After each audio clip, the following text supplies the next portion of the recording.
Hello, আসসালামু আলাইকুম।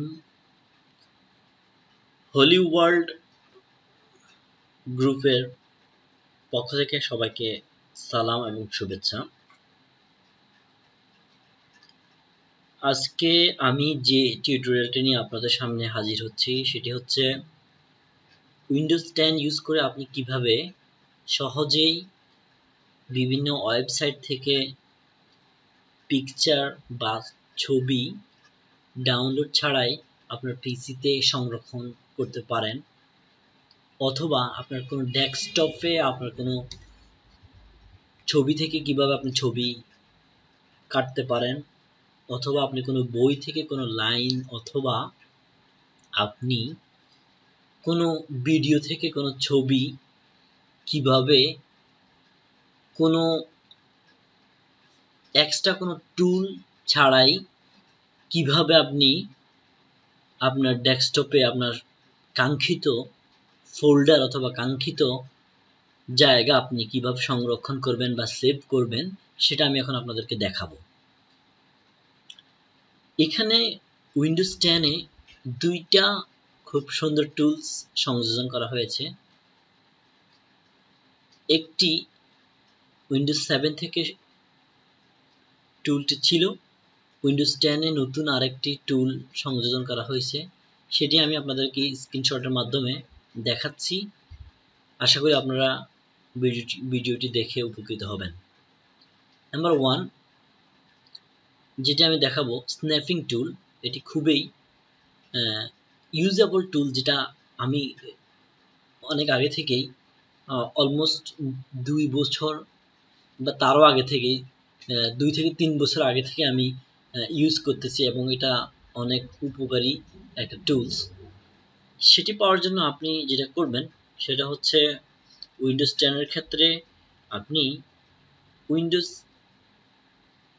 উইন্ডোজের main বারে দেখবেন নিচে আছে সার্চ উইন্ডোজ নামে একটি বাটন আছে, ওখানে আপনি ক্লিক করবেন এবং আপনি কিবোর্ডের মাধ্যমে লিখবেন স্নিফ SNI লিখলেই আপনার সামনে একটি টুল ভেসে আসবে, সেটা হচ্ছে স্নিফিং টুল। আপনি এখানে ক্লিক করবেন, ক্লিক করলেই দেখবেন যে একটা সুন্দর একটা আপনার জন্য একটা টুল আসছে, যেটি আপনি বিভিন্নভাবে ইউজ করতে পারবেন। সেটি আমি আপনাদের এখন দেখাবো কিভাবে আপনি বিভিন্ন মাধ্যমে আপনি ইউজ করবেন। নাম্বার 1 হচ্ছে, আপনি দেখেন ডেস্কটপে যদি আপনি কোনো কিছু বা কোনো ছবি আপনি যদি আপনার আপনার কাঙ্ক্ষিত ফোল্ডারে সেভ করতে চান, তাহলে এভাবে করবেন।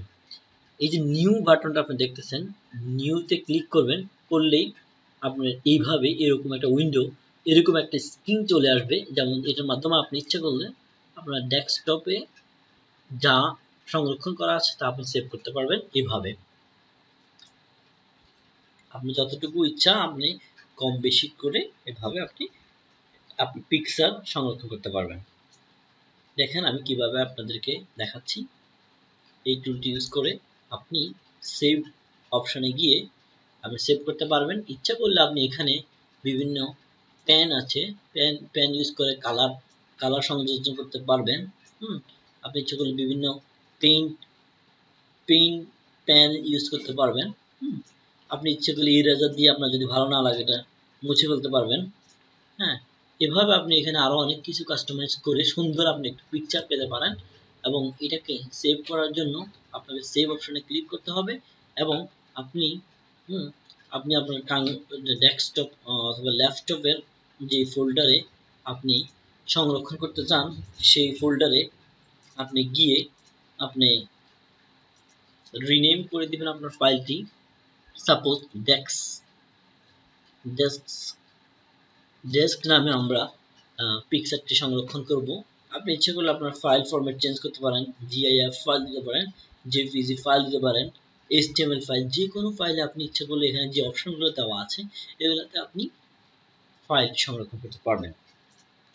তো আমরা পিএনজি ফরম্যাটে আমরা আমাদের ডেস্কটপে সেটা সেভ করব। সেভ অপশন, হ্যাঁ, আমাদের দেখবো আমরা আমাদের সেই কাঙ্ক্ষিত পিকচারটি আমাদের যেখানে আমরা সেভ করেছি সেখানে আছে কিনা। চলুন যাই আমরা আমাদের সেই কাঙ্ক্ষিত জায়গায়। হ্যাঁ, ডেক্স নামে একটি পিকচার অলরেডি, হ্যাঁ, আমরা দেখতে পাচ্ছি যেটা আমরা কেটেছি ডেস্কটপ থেকে, সেটা অলরেডি আমরা সেভ করতে পেরেছি আমরা সফলভাবে। এখন আমি দেখাবো আপনারা কিভাবে বিভিন্ন ভিডিও থেকে কিভাবে পিকচার নিতে পারবেন, কিভাবে কোনো বই থেকে একটা অংশ আপনারা কিভাবে, হ্যাঁ, সহজে কেটে নিতে পারবেন, সহজে পিকচার আকারে আপনি কিভাবে সেভ করতে পারবেন, এটা আমি আপনাদেরকে এখন দেখাবো। সাপোজ আমরা এখানে সার্চ দিব কোনো ভিডিও আছে কিনা।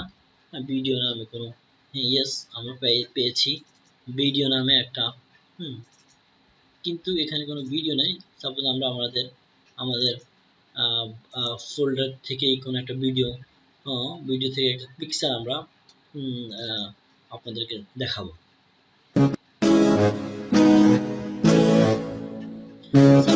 আপনি এই পিকচারটি যে দেখছেন, এই পিকচারটা আপনি ছবি আকারে আপনার ডেস্কটপে সেভ করার জন্য। তাহলে আমরা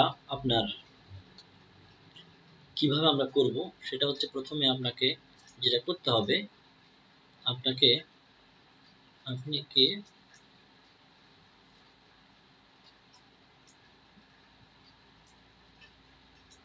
এইটাকে আপনি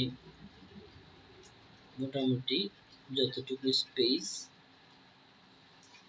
আছে এইভাবে আর একটু স্পেস আপনি নিতে পারেন, একটু বড় করে আপনার এই যে নিচে স্ন্যাপিং টুলসটা আছে এটাকে আপনি উপরে আনবেন, এন্ড আপনি নিউতে ক্লিক করবেন, করে আপনি আপনার ইচ্ছা মতনে এইখানে এই ছবিটা আপনি কাটতে পারেন। কেটে আপনি আগের মতো করে সেভ অপশনে গিয়ে ভিডিও নামে বা ভিআই জিও ভিডিও নামে আপনি একটা পিকচার পিএনজি না, আপনি এখন জিপ ফাইল হিসেবে সেভ করতে পারেন। সেভ দিলে আমরা ওখানে আমাদের অপশনটি পেয়ে যাব। এছাড়াও আপনি আরো যেটা করতে পারেন সেটা হচ্ছে আপনি কোনো ডকুমেন্টস, যেমন আপনি যদি কোনো সাপোজ কোনো আপনি ডাউনলোডস থেকে আমরা দেখি আমাদের কোনো বই পাই কিনা, যে বই থেকে আপনি ইচ্ছে করলে আপনি, হ্যাঁ, অতি সহজে যেমন আমি একটা একটা পিডিএফ অপশন পেয়েছি, ওখানে গিয়ে আপনি চাইলেই আপনার কাঙ্ক্ষিত অংশটুকু আপনি কাট করে নিতে পারেন। এখানে আমাদের একটা এক্সেল শিটের পিডিএফ দেওয়া আছে। আমি চাচ্ছি যে শুধুমাত্র এই অংশটুকু আমি ছবি আকার নিতে, সাপোজ আমার কোনো কাজে সেটা লাগবে, আমি সে আগের মতো স্ন্যাপিং টুলটা ওপেন করব, ওপেন করে নিউ অপশনটা ক্লিক করে আমি চাচ্ছি যে আমি শুধু এই অংশটুকু আমি চাচ্ছি যে কেটে নিতে। তাহলে এভাবে কি দিলেই আপনার এটা ছবি আকার এটা হয়ে যাবে, এবং আপনি সুন্দর করে সেভ অপশনে গিয়ে আপনি এটাকে সেভ করতে পারেন। এটা গেল উইন্ডোজের একটি টুল। আরেকটি সুন্দর টুলস আপনাদেরকে আমি দেখাবো উইন্ডোজের। আপনি যখন এটাকে বলা হচ্ছে স্ন্যাপশট নামে উইন্ডোজের একটা নিজস্ব আলাদা একটা কাটিং সফটওয়্যার বলেন অথবা টুল বলেন, এটা আছে। এটার মাধ্যমে আপনি ইচ্ছে করলে এখানে ক্লিক করে, হ্যাঁ, এখানে আপনি ইচ্ছে করলে ক্রিয়েট দিয়ে, এই যে আপনি এইভাবে পিকচার আকারে করতে পারেন, যেটা আপনি এখানে দেখতে পাচ্ছেন। এটা ওয়েব ডিজাইন যারা করে তাদের জন্য খুবই গুরুত্বপূর্ণ। যেমন হচ্ছে এখানে কালার, আপনার পিকচারের কালার কোন কোন অংশে কোন কালার, কোন অংশে কোন কালার, এটা আপনি কিন্তু ইজিলি মাউস ট্র্যাক করেই বুঝতে পারবেন। রিজন সাইজ, আপনার টোটাল পিকচারের সাইজ এবং ডাইমেনশন কত, সেটা আপনি ইচ্ছা করলে এই টুলের মাধ্যমে জানতে পারবেন। Double click to copy the select area, আপনি ইচ্ছা করলে ডাবল ক্লিক করে এটাকে কপি করতে পারেন। ডাবল ক্লিক করে এটাকে আপনি কপি করতে পারেন। অথবা আপনি ইচ্ছা করলে নতুন করে আবার ইচ্ছা করলে এভাবে এখানে নিচে একটা অপশন আসে, সেভ অপশনে গিয়ে আপনি আবার আপনার কাঙ্ক্ষিত ফোল্ডারে যেখানে আমরা আগে আমাদের পিকচারগুলো ডাউনলোড করে পিকচারগুলো সেভ করেছি সেখানে গিয়ে আমাদের সেই ফোল্ডারে আমরা যাতে সব কিছু একসাথে পাই, সেখানে গিয়ে আমরা সেম ওয়েতে সেভ করব। এবং এই টুলটি আপনি ইচ্ছা করলে ভিডিও এবং বিভিন্ন বুকসের মাধ্যমে ইউজ করতে পারবেন। দেখা যাক আমরা যে এতক্ষণ যেই কাজগুলো করেছি এই দুটি সফটওয়্যারের মাধ্যমে, সেটা আমাদের ঠিক মতে ঠিক জায়গায় আমাদের কাঙ্ক্ষিত ফোল্ডারে কপি হয়েছে কিনা বা সেভ হয়েছে কিনা আমরা দেখি। হ্যাঁ, আমরা দেখতে পাচ্ছি এখানে প্রথমে হচ্ছে সুন্দর একটি ডেক্স নামে যে পিকচারটা আমরা সেভ করেছি, পরবর্তীতে আমরা ভিডিও নামে যে পিকচারটা সেভ করেছি ওইটা, এভাবে আমাদের পরবর্তী বিবিবি নামে যে অংশটুকু আমরা কেটেছিলাম, এভাবে প্রত্যেকটি ইমেজ আমরা দেখতে পাচ্ছি এখানে সুন্দরভাবে আমরা আমাদের এই টুলগুলোর মাধ্যমে আমরা সেভ করতে পেরেছি।